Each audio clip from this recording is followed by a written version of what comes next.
우리 당이 오직 국민만을 바라보며 국회 정상화를 위한 대성적 결단을 내리고 지난 25일부터 본격적인 상임위 활동에 들어갔지만 거대 야당의 입법 폭주는 변함없이 계속되었습니다. 여야 일정 협의도 무시한 채 최소한의 현안 자료를 들여다볼 시간적 여유도 주지 않고 막무가내 독불장군식으로 상임위를 끌고 갔습니다. 심지어 법사위에서는 여당 간사 임명 절차도 없이 방송 3법 등의 안건을 상정 의결하는 일이 벌어졌습니다. 우리 당 소속 위원들은 법안 숙려기간을 지키지 않은 점을 지적했고 법안 이소위로 넘겨 충분하게 논의하자고 요구했지만 철저히 묵살되었습니다. 오히려 정청래 법사위원장은 우리 당 위원들에게 언제든 경고하고 퇴장시킬 수 있다며 겁박까지 했습니다. 정말 개탄하지 않을 수 없습니다. 어디 그뿐입니까?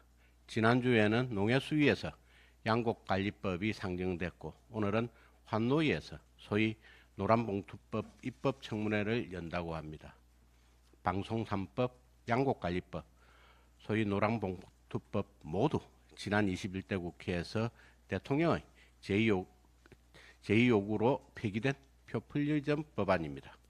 이것도 부족한 건지 거대 야당은 헌법상 대통령의 고유 권한인 제2요구권을 제한하는 법안과 함께 정부의 시행령 재정 개정권을 제한하는 법안도 제출했습니다. 총리와 장차관이 상임위에 출석하지 않거나 중간에 이석하면 형사처벌할 수 있는 불출석 처벌법도 제출했습니다. 국회의 관례를 깨는 법안도 냈는데 원구성 지형방지 명분을 내세우며 제1교섭단체부터 희망 상임위원장을 우선 선점하도록 하는 국회법 개정안을 어제 발의하기도 했습니다. 뿐만 아니라 민주당은 이재명 전 대표의 사법리스크를 방어하기 위한 검찰수사조작방지법, 표적수사금지법 같은 이재명 방탄법도 대거 발의했습니다. 한편 조국혁신당은 검찰청을 폐지하고 공소청과 중수청으로 기능을 분산하는 법안을 발의하겠다며 검수완박 시즌2를 예고하기도 했습니다. 한마디로 피고인 조국 대표의 사적 감정이 가득 담긴 입법 보복 행위입니다. 자신의 비사법적 명예회복을 위해 국회의원으로서 의회 권력을 남용하는 것에 불과합니다. 검찰청을 없앤다고 해서 처벌을 피할 수 없다는 점은 모르지는 않을 것입니다. 위계한 발상의 법안들이 입법부의 유령마냥 22대 국회에서 떠돌고 있는 현실이 안타깝기만 합니다. 민생의 어려움을 내팽개친 채 정쟁 법안에만 몰두하는 것은 총선 민심을 왜곡하는 것이고 궁극적으로는 국회의 존재의 의의를 깎아내리는 자살 행위입니다. 오늘 오후 본회의에서 원구성 절차가 마무리되는 만큼 이제라도 어려운 경제를 살리고 미래를 준비하는 민생 입법에 매진해야 합니다. 이것이 진정 민심을 받드는 일입니다. 우리 국민의힘부터 앞장서겠습니다.